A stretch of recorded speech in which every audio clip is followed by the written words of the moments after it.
Hello everyone, I Tina, Biology faculty at Zigyan Eduvision, welcome you all to our official YouTube channel Zigyan Eduvision. So जैसे कि हमारी एक series चल रही है cell the unit of life, so आज हम उसमें बात करने वाले हैं बेटा प्रोकैरियोटिक सेल के बाकी स्ट्रक्चर्स के बारे में। लास्ट वीडियो में हमने प्रोकैरियोटिक सेल का स्ट्रक्चर देखा था कि उसमें क्या क्या प्रेजेंट होता है। अब हम उनकी डिटेलिंग में बात कर रहे हैं। सो आज हम बात करेंगे न्यूक्लियोइड की कि न्यूक्लियोइड क्या होता है, कैसे ये जो है वो डिफरेंट होता है। बेसिकली इसी के बेसिस पे जो हमारा वो प्रोकैरियोटिक और यूकैरियोटिक दो टाइप के सेल रखे गए हैं। तो बेटा अगर हम न्यूक्लियोइड की बात करें तो ये ऐसा जेनेटिक मटेरियल है जिसके चारों तरफ मेम्ब्रेन जो है वो प्रेजेंट नहीं होती है। जेनेटिक मटेरियल क्या होता है बेटा, आपका डीएनए होता है, मोस्टली डीएनए होता है, कुछ में जो है वो आपको आरएनए भी देखने को मिलता है।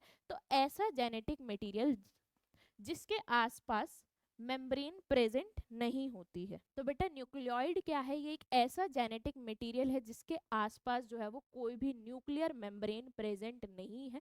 तो उसको हम क्या बोल देते हैं, न्यूक्लियोइड बोल देते हैं। यानी कि ये साइटोप्लाज्म में जो है वो ऐसे ही रखा हुआ है। अब मेम्ब्रेन तो प्रेजेंट नहीं होती है, उसके अलावा क्या प्रेजेंट नहीं होता बेटा, इसके पास हिस्टोन प्रोटीन्स भी जो है वो प्रेजेंट नहीं होते हैं। जितने भी हमारे न्यूक्लियोइड होते हैं जो या जो हमारे प्रोकैरियोटिक सेल हैं, उनके अंदर हिस्टोन प्रोटीन जो है वो प्रेजेंट नहीं होते हैं। न्यूक्लियर मेम्ब्रेन तो एब्सेंट होती ही है, उसके साथ साथ हिस्टोन प्रोटीन भी प्रेजेंट नहीं होते हैं। अब ये हिस्टोन प्रोटीन क्या होते हैं, तो बेटा ये हमारा स्ट्रक्चरल सपोर्ट प्रोवाइड करते हैं। जो हमारा डीएनए है उसको ये स्ट्रक्चर सपोर्ट प्रोवाइड करते हैं। अब कैसे प्रोवाइड करते हैं, तो बेटा जब हमारा डीएनए के साथ हिस्टोन प्रेजेंट होता है उसको हम बोल देते हैं क्रोमेटिन। उसको हम क्या बोलेंगे, क्रोमेटिन बोलेंगे। और जब ये कंडेंस कर जाएगा, जब ये डीएनए कंडेंस कर जाएगा हिस्टोन प्रोटीन की वजह से, तो उसको हम बोलते हैं बेटा क्रोमोसोम। बेटा हिस्टोन प्रोटीन क्या कर रहा है, हिस्टोन प्रोटीन आपका कंडेंसेशन में हेल्प करता है ताकि काफी ज्यादा डीएनए छोटे से सेल में जो है वो इजीली आ सके। और जब वो कंडेंस्ड हो जाता है तो उसको हम क्या बोलते हैं, क्रोमोसोम बोलते हैं। सो अगर हम बात करें बैक्टीरिया की, उसके अंदर हिस्टोन प्रोटीन तो प्रेजेंट ही नहीं है, तो उसके अंदर जो क्रोमोसोम होते हैं क्या वो ट्रू क्रोमोसोम होते हैं, तो बेटा बैक्टीरिया के अंदर ट्रू क्रोमोसोम्स नहीं होते हैं। इसके अंदर जो क्रोमोसोम्स होते हैं उनको हम ट्रू क्रोमोसोम्स नहीं बोल सकते हैं, क्योंकि उनके अंदर हिस्टोन प्रोटीन ही प्रेजेंट नहीं है। तो जो वो कंडेंसेशन हुई है वो हिस्टोन प्रोटीन की वजह से नहीं हुई है, हिस्टोन प्रोटीन की वजह से नहीं हुई है, तो इसलिए हम उसको ट्रू क्रोमोसोम नहीं बोलेंगे। वो और किसी प्रोटीन की वजह से हो सकती है, जैसे कि हमारी पॉलीएमाइन हो सकता है, या और जो हमारे बेसिक प्रोटीन है उनकी वजह से वो कंडेंसेशन हुई है, इसलिए हम उनको ट्रू क्रोमोसोम्स जो है वो नहीं बोल सकते हैं। ठीक है, तो बेटा न्यूक्लियोइड क्या है, हमारा ये जेनेटिक मटेरियल है जो बिना मेम्ब्रेन के प्रेजेंट होता है। इसके पास हिस्टोन प्रोटीन भी नहीं होते हैं, जिसकी वजह से जो हमारे बैक्टीरिया के क्रोमोसोम है उनको हम ट्रू क्रोमोसोम जो है वो नहीं बोलते हैं। देन हम बात करें राइबोसोम्स की, तो राइबोसोम्स की अगर हम बात करें बेटा, राइबोसोम्स जो है हमारे एक ऐसे ऑर्गेनेली हैं जो हमें प्रोकैरियोट्स के अंदर भी देखने को मिलते हैं और यूकैरियोट्स के अंदर भी जो है वो आपको देखने को मिलेंगे। अब आप कहेंगे मैम यूकैरियोट्स के अंदर तो सारे मेम्ब्रेन वाले थे, तो ये मेम्ब्रेन वाला है तो ये प्रोकैरियोट के अंदर कैसे प्रेजेंट है। तो बेटा ये एक तरीके का नॉन मेम्ब्रेनियस स्ट्रक्चर होता है। ये एक तरीके का कैसा स्ट्रक्चर है, नॉन मेम्ब्रेनियस, इसलिए ये जो है हमारा ये प्रोकैरियोटिक और यूकैरियोटिक के अंदर दोनों के अंदर ही जो है वो देखने को मिलता है। और इवन बिना राइबोसोम्स के हमारा सेल जो है वो सरवाइव ही नहीं कर सकता। अब ये इतना इंपॉर्टेंट क्यों है, क्योंकि बेटा ये होता है हमारा प्रोटीन फैक्ट्री। ये क्या है, हमारा प्रोटीन फैक्ट्री है। अगर ये ही सेल के अंदर नहीं होगा तो आपका कोई भी काम जो है वो नहीं हो पाएगा, क्योंकि प्रोटीन्स जो है हमारे वो हर जगह इन्वॉल्व होते हैं। अगर मैं बेसिक रिएक्शंस की भी बात करूं, मेटाबॉलिक रिएक्शंस जो हमारी बॉडी के अंदर चलती हैं, आप सभी को पता है वो किसकी वजह से चलती है, हमारे एंजाइम्स की वजह से। और एंजाइम्स क्या होते हैं, हमारे एंजाइम्स किससे बने होते हैं, एंजाइम्स हमारे प्रोटीन से ही बने होते हैं। तो अगर प्रोटीन ही नहीं बनेगा सेल के अंदर तो एंजाइम्स नहीं होंगे, एंजाइम्स नहीं होंगे तो हमारी मेटाबॉलिक रिएक्शंस नहीं होंगे, और मेटाबॉलिक रिएक्शंस नहीं होंगी तो सेल सरवाइव ही नहीं कर पाएगा। तो राइबोसोम जो है हमारे वो काफ़ी ज़्यादा इंपॉर्टेंट होते हैं, because these are the protein factories of the cell. चाहे कोई भी सेल हो, चाहे छोटा हो या बड़ा सेल हो, हर सेल के अंदर राइबोसोम मिलेगा ही मिलेगा, क्योंकि इसके बिना सेल जो है वो सरवाइव नहीं कर सकता है। अब ये हमें हर सेल के अंदर देखने को मिलेगा, तो हम इसको डिफरेंशिएट कैसे करेंगे कि हाँ भाई जो है ये हमारा प्रोकैरियोटिक सेल का राइबोसोम है, ये हमारा यूकैरियोटिक सेल का राइबोसोम है। तो बेटा जो हमारा प्रोकैरियोटिक सेल का राइबोसोम होता है उसके अंदर हमें देखने को मिलता है 70S राइबोसोम। प्रोकैरियोटिक सेल के अंदर आपको जो राइबोसोम देखने को मिलेगा वो मिलेगा 70s राइबोसोम। वहीं जो यूकैरियोटिक सेल के अंदर आपको राइबोसोम देखने को मिलता है वो आपका 80s राइबोसोम। अब ये एस क्या है बेटा, तो एस होती है आपकी स्वेडबर्ग यूनिट। तो एस क्या है बेटा, आपकी स्वेडबर्ग यूनिट। अब ये कहोगे कि ये क्या है मैम स्वेडबर्ग यूनिट, तो बेटा जैसे आपका मीटर, सेंटीमीटर, किलोग्राम ये सारी मेजरिंग यूनिट्स होती हैं, वैसे ही राइबोसोम को मेजर करने के लिए जो यूनिट दी गई वो क्या थी, आपकी स्वेडबर्ग यूनिट। बेसिकली जिस साइंटिस्ट ने हमें राइबोसोम्स के बारे में बताया था उसके साइंटिस्ट के नाम पे जो है ये यूनिट रखी गई, तो इसलिए इसको क्या बोलते हैं, हम स्वेडबर्ग यूनिट बोलते हैं।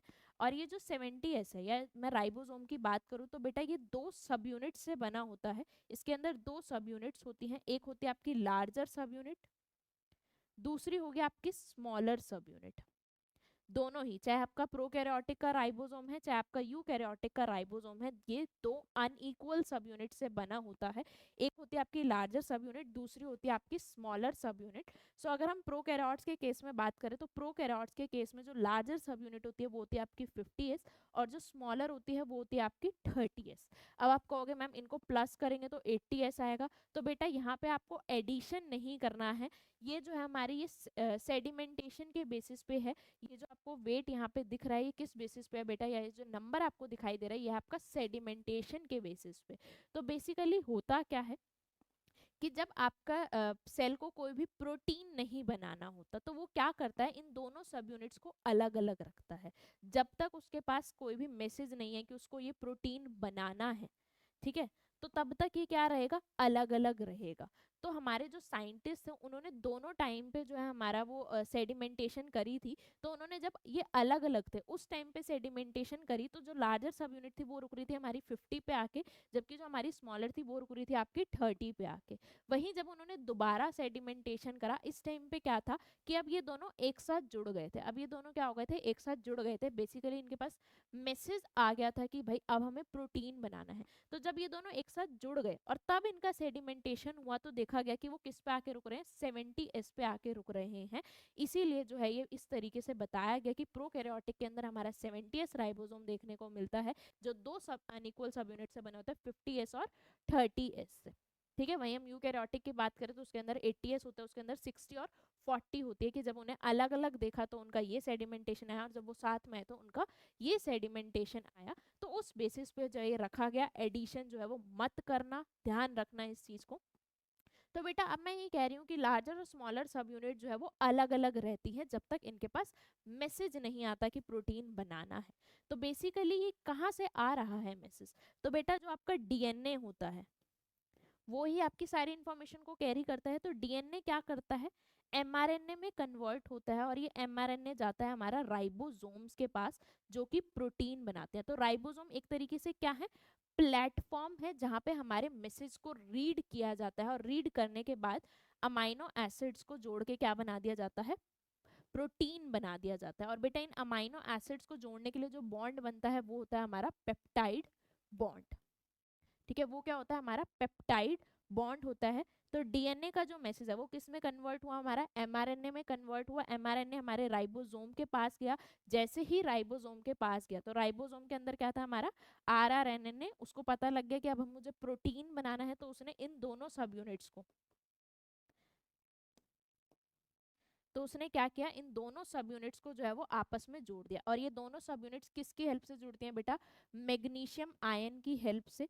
जब तक मैग्नीशियम आयन आपका प्रेजेंट नहीं होगा तो ये दोनों सब यूनिट्स जो है वो आपकी नहीं जुड़ेंगी। तो मैग्नीशियम आयन की हेल्प से जो है ये सब यूनिट्स आपकी आपस में जुड़ती हैं, मैसेंजर आरएनए को रीड करते हैं कि उस पर कौन कौन से मैसेज लिखा हुआ है, कौन कौन सा अमीनो एसिड हमें जोड़ना है। फिर वो उस अमीनो एसिड को बुलाती हैं, उनको जोड़ती हैं, और जोड़ती हैं तो कौन सा बॉन्ड बनता है बेटा, इनमें पेप्टाइड बॉन्ड बनता है, और इस तरीके से आपका प्रोटीन जो है वो बन के बाहर निकल जाता है। अच्छा बेटा, प्रोकैरियोट्स के अंदर एक और जो हमें चीज देखने को मिलती है, जो हमारा प्रोटीन बनता है, तो वो होती है बेटी हमारी, तो वो होती है बेटा हमारी पॉलीजोम कंडीशन। अब ये क्या है पॉलीजोम कंडीशन, ये हमारे प्रोकैरियोटिक और यूकैरियोटिक में डिफर करती है। तो देखो सपोज करो ये आपका मैसेंजर आरएनए है। प्रोकैरियोट्स के अंदर क्या होगा कि एक राइबोसोम यहाँ आके जुड़ गया, एक राइबोसोम यहाँ आके जुड़ गया। बेसिकली एक ही एमआरएनए पे काफी सारे राइबोसोम आ जाते हैं, वो रीड करते जाते हैं और जल्दी जल्दी प्रोटीन बना देते हैं। इस कंडीशन को हम क्या बोलते हैं, पॉलीसोम कंडीशन बोलते हैं। वहीं हम यूकैरियोटिक के केस में बात करें तो बेटा यूकैरियोटिक के केस में क्या होता है, एक ही राइबोसोम एक ही एमआरएनए को पकड़ेगा। ऐसा नहीं कि एक एमआरएनए पे मल्टीपल राइबोसोम्स आके काम करने लग जाए। यूकैरियोटिक के केस में ऐसा नहीं होता है, सिर्फ प्रोकैरियोटिक के केस में आपको ये देखने को मिलेगा। और इस कंडीशन को हम क्या बोलते हैं बेटा, पॉलीजोम कंडीशन बोलते हैं। तो बेटा ये तो हुआ हमारा राइबोसोम के बारे में। अब नेक्स्ट हम बात करते हैं मीजोसोम्स के बारे में, कि जो कि हमारा एक करेक्टरिस्टिक फीचर है प्रोकैरियोटिक सेल का, यूकैरियोटिक सेल में हमें जो है वो देखने को नहीं मिलता है। आइए एक बार उसके बारे में देखते हैं। अगर हम बात करें मीजोसोम्स की, कि मीजोसोम्स क्या है हमारे, भाई मीजोसोम्स की अगर हम बात कर रहे हैं तो ये, तो अगर हम बात करें मीजोसोम्स की, कि मीजोसोम्स क्या है बेटा, ये हमारी स्पेशल टाइप की इनफोल्डिंग्स होती हैं जो कि हमें प्लाज्मा मेम्ब्रेन के अंदर जो है वो देखने को मिलती हैं। ये हमें यूकैरियोटिक सेल की प्लाज्मा मेम्ब्रेन के अंदर देखने को नहीं मिलेंगी, लेकिन लेकिन प्रोकैरियोटिक सेल की प्लाज्मा मेम्ब्रेन के अंदर हमें ये इनफोल्डिंग्स देखने को मिलती हैं। तो ये इनफोल्डिंग्स बनाई किस लिए गई बेटा, तो अगर मैं बात करूं प्रोकैरियोटिक सेल की, तो बेटा इसमें ना तो हमें माइटोकॉन्ड्रिया देखने को मिल रहा, ना हमें ईआर देखने को मिल रहा, ना हमें गोल्गी एपरेटस देखने को मिल रहा। तो चलो ईआर और गोल्गी के बिना तो फिर भी काम चल जाएगा, लेकिन माइटोकॉन्ड्रिया क्या करता है, माइटोकॉन्ड्रिया हमारा power house of the cell होता है जो कि हमें एनर्जी प्रोवाइड करता है रेस्पिरेशन करके। तो अगर माइटोकॉन्ड्रिया प्रेजेंट नहीं है, माइटोकॉन्ड्रिया क्या कर रहा है, एक तरीके से आपको एनर्जी दे रहा है काम करने के लिए, तो भाई ऐसा तो है नहीं कि प्रोकैरियोटिक सेल को एनर्जी नहीं चाहिए या पावर हाउस इसमें होना ही नहीं चाहिए। होना तो चाहिए, क्योंकि चाहे कितनी ही छोटी फैक्ट्री हो, काम करने के लिए एनर्जी तो चाहिए, पावर तो चाहिए। तो वो बेटा उस चीज को कवर करने के लिए यहाँ पे क्या होते हैं, हमारे मीजोसोम्स होते हैं। हमारी जो यूकैरियोटिक सेल है उसके अंदर रेस्पिरेशन कहाँ होती है, हमारी माइटोकॉन्ड्रिया के अंदर, लेकिन इसके अंदर कहाँ पे होगी बेटा, हमारी मीजोसोम्स के अंदर। तो मीजोसोम्स क्या होते हैं, ये बेसिकली हमारी रेस्पिरेशन कराते हैं, यहाँ पे हमारे इलेक्ट्रॉन से जो है वो एनर्जी निकाली जाती है। तो इसीलिए मीजोसोम्स जो है हमें इनफोल्डिंग्स के रूप में देखने को मिलते हैं प्रोकैरियोट्स के अंदर, क्योंकि पावर हाउस तो चाहिए। ठीक है, अब पावर हाउस कहाँ हो सकता है, मेम्ब्रेन्स पे ही हो सकता है, और यहाँ पे मेम्ब्रेन कहाँ है, सिर्फ प्लाज्मा मेम्ब्रेन। तो इसीलिए यहाँ पे जो है वो आपको इनफोल्डिंग्स देखने को मिलती है। रेस्पिरेशन के अलावा ये डीएनए रेप्लिकेशन में भी जो है वो हेल्प करते हैं, डीएनए का रेप्लिकेशन कराने में, डीएनए की कॉपी बनाने में जो है ये हेल्प करते हैं। उसके अलावा ये जो हमारे ये सरफेस एरिया भी बढ़ा देते हैं, जिससे कि ज्यादा से ज्यादा जो है वो काम हो सके। तो ये मीजोसोम्स के बेटा आपके फंक्शंस होते हैं। तो अगर मैं बात करूं कि भाई प्रोकैरियोटिक या एक लिविंग सेल के अंदर आपको क्या चीजें जो है वो देखने को मिलेंगी ही मिलेंगी, तो बेटा एक लिविंग सेल के अंदर आपको सेल मेम्ब्रेन जरूर देखने को मिलेगी, बिना सेल मेम्ब्रेन के कोई सेल सरवाइव ही नहीं कर सकता है। देन उसके बाद आपको राइबोसोम जो है वो जरूर देखने को मिलेगा, बिना राइबोसोम के आपका कोई भी सेल जो है वो सरवाइव नहीं कर सकता है, क्योंकि प्रोटीन फैक्ट्री है। देन उसके बाद आपको प्रोटोप्लाज्म जो है वो जरूर देखने को मिलेगा। आई होप आप सभी को पता होगा प्रोटोप्लाज्म क्या होता है, नाइन्थ में हम सब पढ़ते हैं। अगर नहीं भी पता है तो बेटा न्यूक्लियस यानी कि जेनेटिक मटेरियल प्लस में साइटोप्लाज्म, उसको हम क्या बोलते हैं, प्रोटोप्लाज्म बोलते हैं। अगर मैं प्रोटोप्लाज्म में से न्यूक्लियस हटा दूं तो खाली क्या बच जाएगा, आपका साइटोप्लाज्म बच जाएगा। तो ये तीनों चीजें एक लिविंग सेल के अंदर आपको जो है वो देखने को मिलेंगी ही मिलेंगी। हाँ बाकी चीजें अब यूकैरियोटिक में जैसे और भी चीजें हैं, बट प्रोकैरियोटिक सरवाइव तो कर रहा है ना उन सब के बिना भी, गोल्गी एपरेटस ईआर के बिना भी।